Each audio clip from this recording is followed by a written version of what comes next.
If you're watching this right now while sitting on the couch next to your favorite four-legged friend, it's likely that you've got your local veterinarian's office on speed dial.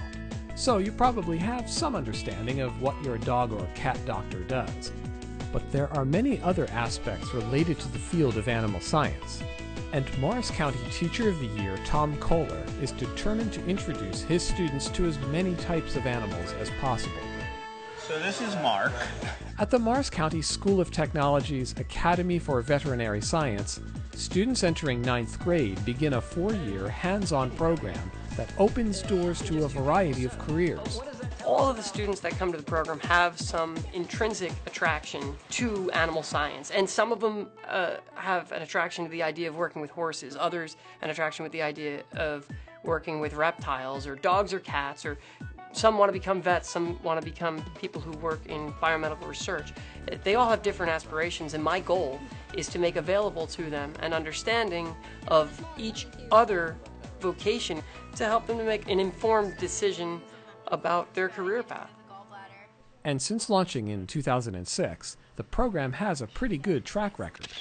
Every one of the students that have graduated from the program thus far, with one exception, has pursued an undergraduate degree in some form of animal science pre-vet, zoology, or some other avenue within the study of animals. What would Nagini like to eat if it wasn't interested in me right now? Probably small rats, baby rats. Small rats, all right. When I was growing up, I wanted to work with cats and dogs. I always wanted to be a vet. When I came here, I saw all these different snakes and lizards and birds, and it was just so different, and I think it really broadened my visions of what the animal science world was. Miranda's a senior.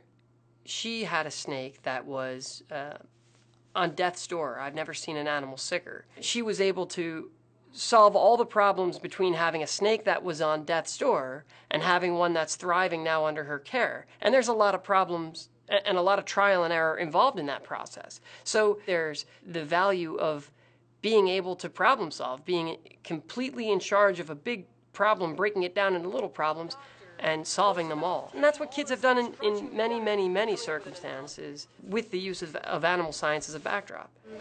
I really like the fact that it's a lot of hands-on, because I know a lot of my friends are like, yeah, I want to do stuff with animals one day, but they're not as, I guess, prepared as I am in the program because they don't have the experience. So you get the classwork, but you also get the more practical experience. Yeah. Who's this we have here? This is a chinchilla. Chinchilla, okay. Mm-hmm. They don't get wet, so we give them dust baths. The wonderful thing about Tommy's approach to teaching is he pushes kids to think, to problem solve. He gives them a lot of responsibility. It's project-based learning really at its best. So when you walk into his classroom, you see this just hive of excitement and activity. What is the tongue for? He's sensing your presence. It's basically a combination between tasting and smelling. It's a sense that humans don't have.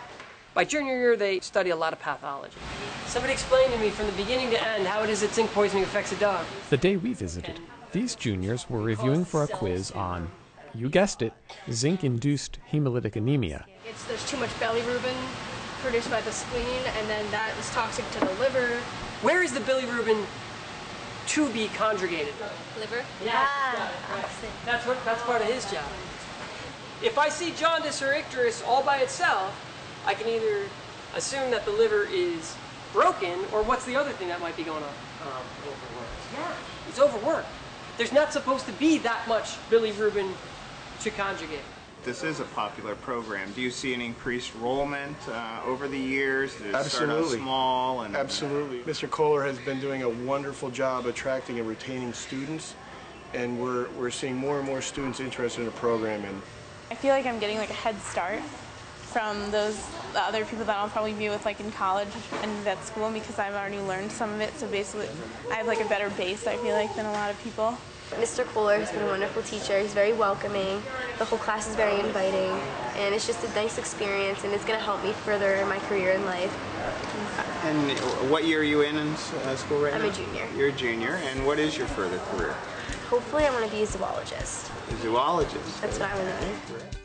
I would like this program to serve as a model where the primary approach to learning is inquiry-based, hands-on, real problem solving, because if you talk to people in business and industry, they're looking for people who are able to problem solve, use resources, and really run with a project from beginning to finish. And so I would like to see not only our students capable of doing this, but maybe others throughout the state, even in the country.